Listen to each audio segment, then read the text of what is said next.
I don't know about you guys, but it's hard for me to believe it's been 10 years since the Galaxy Note 4 was released. It seems like yesterday when Samsung decided that their latest and greatest flagship was gonna have a removable battery, headphone jack, expandable storage, and infrared blaster along with countless other features that haven't been seen again like the UV sensor. From here, Samsung just kinda went the Apple way and forgot many of the things that made their phones so special. This phone for me was the last one from Samsung that I felt like I was gonna go crazy if I didn't own. I really liked it that much. Thankfully, I didn't go crazy in the almost 10 years it took me to finally get my hands on not one, but two. One of them doesn't work though, and I just bought it for the battery and the S Pen. But I was scammed and the S Pen wasn't there. So I had to buy a used S Pen from eBay so I can finally show you guys all the fun little features and quirks this phone has to offer. From the front, it has the classic old design that was the norm for Samsung phones back then. It was more squarish and not as rounded as the Galaxy S4 or S5, but just enough to not puncture your hands while holding it. Samsung for the first time implemented real metal on the frame, which feels great on the hand. This one had this massive 16:9 5.7-inch display, which even today feels big, because big it still is. I mean, if you go by surface area, this thing is just 3 square centimeters shy of being as big as the iPhone 16. Here's my LG V40, and you can see modern phones just got taller in the space that in the past was used to accommodate the buttons, camera, and other sensors. But it really isn't that much smaller than my Pixel 6 Pro in terms of total size. So phones haven't really gotten that much bigger in size. This phone was very big back then and it's still big in 2024. It's just that taller aspect ratios have kinda messed up our perception of size. So we think phones like the Galaxy Note 4 were tiny. Before always on display we had an LED for notifications. It had different colors for every type of notification. For example, when charging it would take a red color. We can also find the same first generation fingerprint scanner from the Galaxy S5. To unlock the phone, you have to swipe down your finger along the center of the scanner. It's a little uncomfortable, and if you do it in a different position, it won't work. Anyway, it was an improvement over having to type in a code. I really like the back of this phone. I know some people didn't like the fake leather texture, but for me, this was the coolest thing ever. That until I got to lay my eyes and hands on the real leather texture of the LG G4. But this one feels pretty good, and I love it. We only have one camera on the back. And honestly, I don't mind because for 2014, this really was a good camera. I would rather have one good camera than 3 crappy cameras like it's common in many low and mid-range phones like the Galaxy A14. Samsung went for a bigger sensor with the Galaxy Note 4, and it was a true upgrade over the Galaxy S4 and even the S5. And also they implemented optical image stabilization. All of those improvements created this small bump on the back. Right below the camera we can find a heart rate monitor sensor and a new sensor that was rarely seen again, if ever, the UV sensor.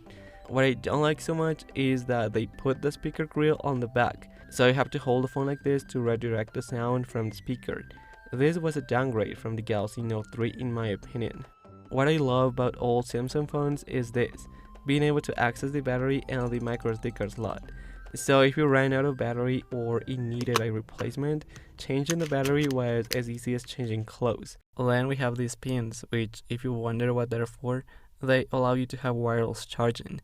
But you need a special back cover that's sold separately to charge the phone this way.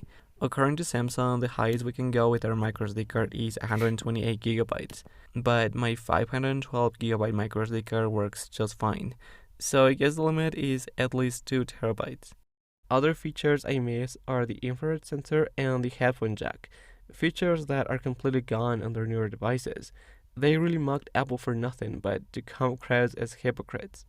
In 2014, I remember thinking, how can anyone top this incredible 1440p 5.7-inch Super AMOLED screen that had over 500 pixels per inch? To me, it felt like AMOLED screens finally peaked, because the screen truly looked amazing, and it really was the best panel of 2014 in my opinion. But I was wrong. 10 years later, Super AMOLED screens are better than ever. Not so much in terms of quality, where we've seen some improvements, but especially in terms of durability. Because look at this, my phone has some rather extreme burn-in. The keyboard, the notification bar, and some other elements are permanently burned into the screen. Burn-in was and still is to an extent the Achilles heel of this type of screens. As you navigate around, you can tell the fader grandeur of what at the time was the best screen of 2014. And despite the burn-in, the screen still looks gorgeous, even for today's standards. Except maybe for another of the weakest aspects of OLED screens in 2014, brightness. The Galaxy Note 4 maxes out at 400 nits, which is fine for indoor settings, but outdoors it falls behind the over 700 plus nits IPS displays like the ones on the iPhone 6 Plus offered back then. But something I don't understand is that for some reason, the Galaxy Note 4 was even less bright than the Galaxy S5. I don't know why that is, but maybe Samsung going for a bigger display and a higher resolution had something to do with that. But nits are not everything. I put my iPhone 7 Plus next to it under direct sunlight, and the difference doesn't seem to be that big, even when the iPhone is supposed to be much brighter. The anti-reflective coating on the Galaxy Note 4 and the screen protector of the iPhone 7 Plus level up the arena. Now, the Galaxy Note 4 came in two variants, the Exynos and Snapdragon variants. In my case, I have the T-Mobile one, and I know on the back it has the AT&T logo, but that's because I replaced the back with the broken unit I have. Both have their cons and pros, but I lean a bit more towards the Exynos variant. It has a 64-bit architecture and is slightly more powerful in terms of CPU. The sub-variant I must say you should avoid at all costs is the AT&T variant because they don't let you open the bootloader so you can install custom ROMs. The Galaxy Note 4 was originally released with Android 4.4 KitKat, so it really was the most powerful Android smartphone to be launched with that flavor of Android. But it wasn't the most powerful device released with that version though, since that title belongs to the Nvidia Shield tablet. Anyway, it later got Android 5 and 6. So it only got 2 major updates, which is lame because it could have easily handled one more big update. However, there's something really off about the Galaxy Note 4 that was made worse by Android 6. The type of eMMC 5.0 memory Samsung used were not of the best quality, and all the extra bloatware of Android 6 made the phone overheat. And heat is the worst enemy of this type of memories, so I recommend disabling all the useless Google, Carrot, and Samsung garbage apps, many of which don't even work anyway. Not only will it make the phone so much faster, but extend its lifespan. My Galaxy Note 4 is on Android 6, at the peak of the old material design introduced on Android 5. Samsung added a ton of features along with their TouchWiz UI on top of Android 6, and that's the reason I'm not going to use a custom ROM for now. I can see they did improve the UI in contrast to Android 6, which in my opinion was a step down from KitKat. Still, TouchWiz looks okay in my opinion. Some people love it, others hate it, but I stand more in the middle. But there's something you either hated or loved, and it's these sounds.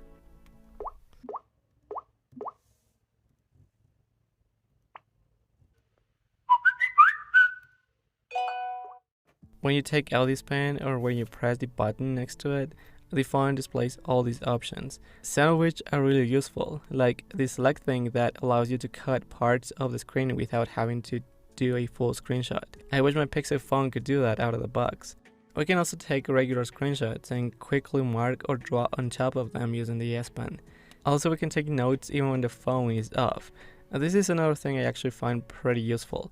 Sometimes I have ideas that come to me out of nowhere, and in the time it takes me to unlock the phone, reach for Evernote and create a new note, by the point I get to write down said idea, I usually forget what I wanted to write. Having a feature like this on my Pixel phone would really come in handy. Using the S Note app, I've seen people create some really awesome art, like this one by Kip Kipitini. I know it's a Galaxy Note 3, but the Galaxy Note 4 had even less input lag than the Galaxy Note 3, so it should be better. Then we have some third-party drawing apps like PenUp that makes use of the S Pen. We can make drawings and color other people's drawings for people like me who suck at drawing. One interesting thing I discovered is that the S Pen of my cousin's Galaxy S24 Ultra works on my Galaxy Note 4 and vice versa. Even the little pointer on the display works. When I press the button, it even displays the array of options I showed you before, which is really nice that they're still compatible over a decade later. There are so many other things we can do with the S Pen, but it would take forever for me to cover them all. So let's move on to the infrared sensor, which is a feature I actually still use. My TV remote doesn't work anymore, so I have no choice but to use my Galaxy Note 4 to control the TV. I wish Samsung would have kept the IR blaster, I mean, it's literally just a tiny spot on the top of the phone. Just leave it there for those of us who find it useful. Since the PioSmart app doesn't work anymore, to make use of the Air Blaster, you need a third-party app like Lean Remote, which is a very good replacement. And then we have other extinct features like the heart rate monitor sensor. Again, they had no reason to remove it other than justify the existence of their expensive smartwatches that do exactly the same task. We can also test their heart rate, blood oxygen levels, and even stress levels. Sure, the results shouldn't be taken 100% seriously, but from what I've seen, they're actually pretty good. The Health app got its last update in 2021, but they removed the UV sensor section, so I went back to a version from late 2017. The UV sensor, like the name implies, measures the ultraviolet radiation of the sun, so it tells whether you should cover your face or body and use protection, or not worry about it, like on this rather cold and very windy day where you wouldn't expect UV radiation to be present, but I got a high enough UV measurement to need some level of protection. I also tested it on a very sunny day, and I got an extremely high level of UV radiation. So this app for weather nerds is actually pretty useful. Anyway, I'm probably the only one who remembers and makes use of the sensor. And then there's this option that allows the phone to combine LTE and Wi-Fi so as to get a faster internet connection. I tested the speed of my Wi-Fi with this feature off, and I got this result. Then I tested the LTE speeds, but the LTE where I live is pretty bad, as you can see.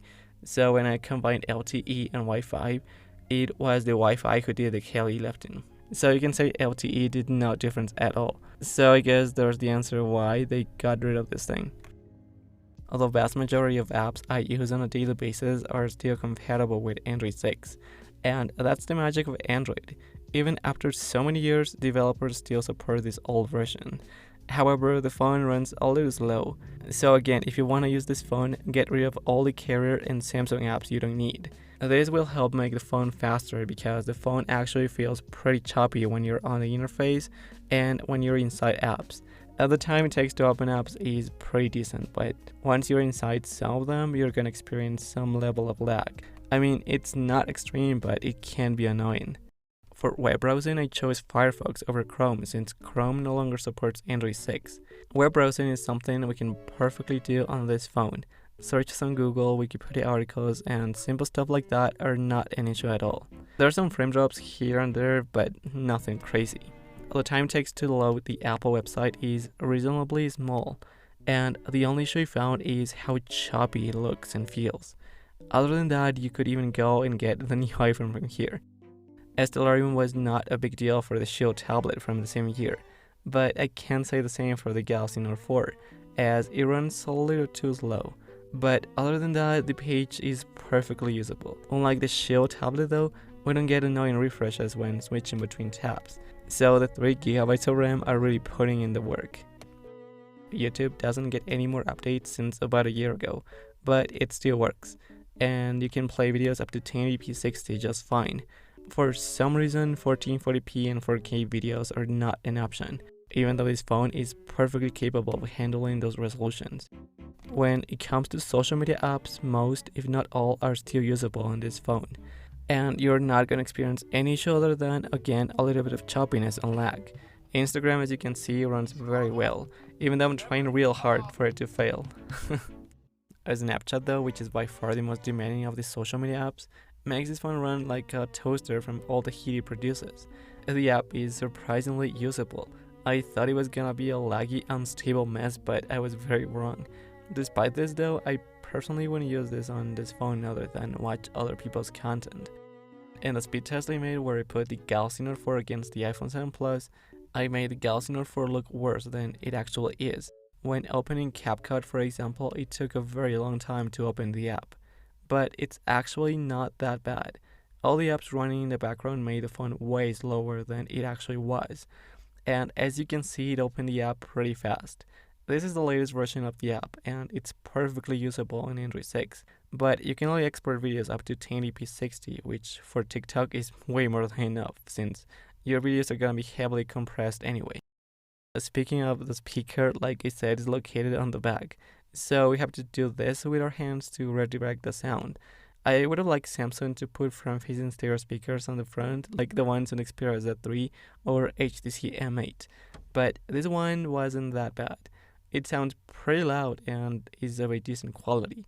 For 2014, this was a better than average speaker, but not even the close to being the best of that year.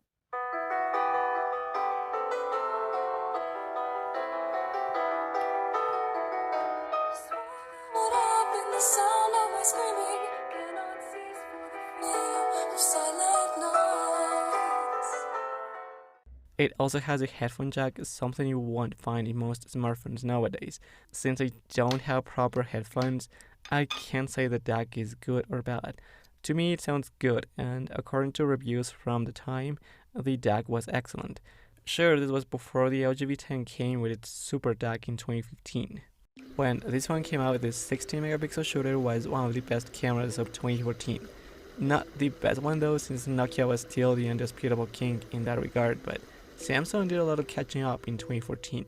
They finally went for a bigger sensor on the Galaxy S5, but here they implemented optical image stabilization for the first time, something that the old Nokia 1020 or the LG G2 already had in 2013. Something you may or may not like is that if you want to shoot photos at the highest resolution, it defaults to 16:9. 4:3 though limits your photos to 13 megapixels, which is the opposite of phones nowadays. In ideal conditions, it's able to produce some really good photos. Sure, it doesn't have the insane processing software modern phones have, and you can tell by just looking at the noise. Detail is pretty good for a phone from this time. Colors though are a tad more saturated than what they really are. It's something I was not that into. This is an aspect modern phones have gotten worse, or better if you are into it. And they do it because photos are more pleasing to the eye and more apt for social media. It comes with an HDR option and it does make quite some difference. Not a huge one, but the difference is there. This was before the over-exaggerated artificial HDR era we live in now, where you can't even choose to turn it off. What surprised me is that many times it got white balance and contrast better than my Pixel 6 Pro. Sure, in terms of detail it falls short, but in this shot, believe me, the Galaxy Note 4 was closer to what I was seeing in real life. The Pixel 6 Pro really messed up the white balance here, and combined with the high contrast and over sharpening, the photo overall looks too artificial for my taste. The bigger sensor they use here really shows in some photos, especially close-up shots where it produces some natural background blur. Sure, we now have even bigger sensors on our cameras, but this was an improvement over previous Samsung devices. But when the lights go off, the results are no longer good, but I wouldn't say they're bad either. Low-light photography along with video are two of the aspects where modern phones have made by far the most progress. It can take some decent photos using the built-in night mode, but if you move or your subject moves, the result is a blurry and noisy mess. I put my Pixel 6 Pro next to it and you can see how massive the difference truly is. Now we have the 3.7 megapixel selfie camera, which in a time where VGA cameras were the norm, this one was actually pretty good. But it's no longer 2014 and by just giving it a quick glance, I can tell it's not good anymore. But I can't say it's that bad either, so let's leave it at usable. Video, like I said before, is one of the aspects modern smartphones have made the most progress. The Galaxy Note 4 can shoot videos up to 4K 30 and 1080p 60, something that most low-end phones from today can't even dream of doing a decade later. This was the first Galaxy phone to feature image stabilization, so videos were not as shaky as, say, the Galaxy S4. Regardless, stabilization was really far from being perfect. The bright and warm color interpretation of these videos somehow bring me back to 2014. There's not a lot of overprocessing and you can like that or not, but to me, the Galaxy Note 4 is still a decent camcorder. Videos in low light conditions are usable. It's not gonna blow your mind, but it gets the job done. I would even go as far as saying the Galaxy Note 4 is still better than most low-end phones in this aspect, but we've surely come a long way in terms of video. As far as gaming goes, we're mostly limited to older games and casual games like Clash Royale that still work. And as you can see, the game is perfectly playable. And since you're playing it on a 16:9 screen, it makes it a bit easier to see what's going on the screen. In the speed test I did against the iPhone 7 Plus, it took a good while to open the game, but it's actually not that bad. When this phone came out, it was one of the first devices that could run GTA San Andreas decently on max settings. And I say decently because performance on max settings isn't perfect. It runs fine most of the time, but when it's raining, or when there's a lot of vehicles or NPCs, or when you play for a very long time, you're gonna experience noticeable frame drops here and there. So it's far from the amazing performance of the Nvidia Shield tablet, or even the iPhone 5s or 6, but the game is perfectly playable, and that's all that matters in my opinion. Another old game I tried is Dead Space, a relic of a game that belongs to a time when it was believed that mobile phones were going to be the future of gaming. So you had all major developers making stuff for smartphones back in the 2010s. Dead Space, more than 10 years later, still looks pretty good and is perfectly playable. To play this type of games though, you must use an old phone like this one, since it doesn't work on new phones like my Pixel 6 Pro. With Roblox, my experience has honestly been mediocre. There are some maps that run with a lot of lag, and that leaves you with a bad taste in your mouth. But then there are many other maps that are perfectly playable, but you have to lower the graphics to the minimum to play them. Like for example this Prisonscape map that I had to lower everything to make it playable. Minecraft no longer supports Android 6 since early 2024, and it will stop supporting Android 8 in 2025, so you're witnessing the last multiplayer games you'll ever see on a phone running Android 6. Sure, you could always change this if you update the phone to Android 9 or higher with some custom ROM. Performance is relatively good for such an old phone. It's not ideal, but it is playable. However, the phone takes a very long time to load the game. But moving on to more modern games, we have Call of Duty Mobile. The game runs with the settings on minimum and frame rate at medium, but to install it you have to raise pretty much half the phone. The game is surprisingly playable, and for me it is more than enough to enjoy the game. And this is so you can see what a 10-year-old phone was really capable of doing. And unlike Minecraft, the loading times are not extremely long. Given that the Galaxy Note 4 is on Android 6, it means it's still compatible with certain cloud gaming services like Xbox or even Nvidia GeForce Now. Using the latter, I managed to get Life is Strange to run on here, a game that is not compatible with this phone because it requires a 64-bit processor. The game runs great, but to use the service you need an external controller. I used the PlayStation 3 controller connected with an OTG adapter, and in my experience it works better than the PlayStation 4 one connected via Bluetooth. Using GeForce Now you could play PlayStation 4 or 5 quality games, though not all of them are available. Moving on to emulation, the Snapdragon 808 is capable of emulating pretty much anything prior to the PSP. PlayStation 1, for example, even with the sound quality turned up to max and the resolution raised to 4 times the original, the phone is capable of emulating Resident Evil 3 perfectly. With Crash Bandicoot, things change a bit, since we will have to lower the graphics to 2x since there's no option for 3x. But hey, the game is more than enjoyable. Moving on to PSP, the vast majority of its catalog runs like a charm. So I'm gonna try some more demanding games like for example The Third Birthday, which runs the game even at 2x. It does lag a little bit, so the ideal would be to leave the settings by default, but even so it's incredible what it can move. GTA Vice City Stories, one of the best games for the console, can be emulated on this phone by setting the frame skipping to 1, otherwise it'll run pretty slow. But even this way, from time to time, it will give you the occasional stutter. With this game, I can see that Nvidia and its Tegra processors were far above those of Qualcomm, since this game runs at 2x without frame skipping on the Shield tablet.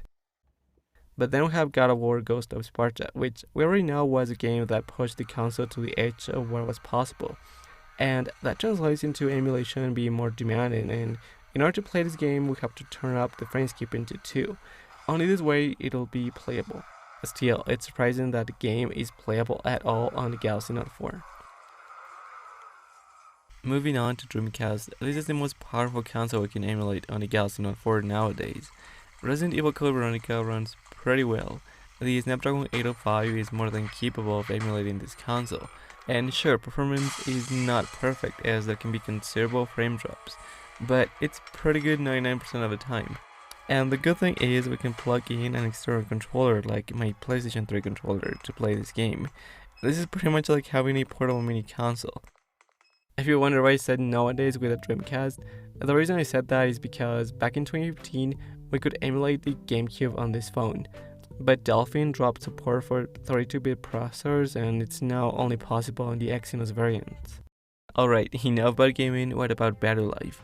The Galaxy Note 4 when it came out was one of the best performers in this aspect, as it was even better than some failed phones from 2015 and 2016 like the Galaxy S6, which had atrocious battery life, and the Galaxy Note 7 that would catch on fire. Today, with 10 years on top, it can still do about 4 hours of screen time, which is decent. This depends on what your usage is, but many times, like this day, I managed to get over 6 hours of screen time with 24% still left in the tank, which is very good. The Galaxy Note 4 was one of the first devices to support quick charging. It was 18 watts, which is not that much for today's standards, but back then it was a lot. An option that could help you in an emergency was Ultra Power Saving Mode. It turns your screen to black and white and limits your usage to a handful of apps. You can still access the internet in a limited way, but in exchange you get better battery life.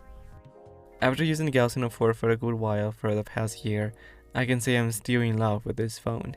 The design with the leather back texture, the metal on the frame, and all the features, little quirks and gimmicks made this phone so special to me, and the best phone Samsung has ever made given the context of the time in my opinion. The Note 4, despite the lag, is pretty usable nowadays, and you could get more use out of it if you install a custom ROM, and this way maybe you could even use it as a secondary phone. But I want to remember and use the Galaxy Note 4 as it was meant to be, with all the crappy water sounds and all the quirky touchless thing is that, in a way, I actually find fun. But the 3 things I wish it had are a faster processor, a better camera, and a more resilient type of storage so it won't die while using it. This way, I would 100% use it as my daily driver. I hope you liked this review and I'll see you guys the next time. Bye.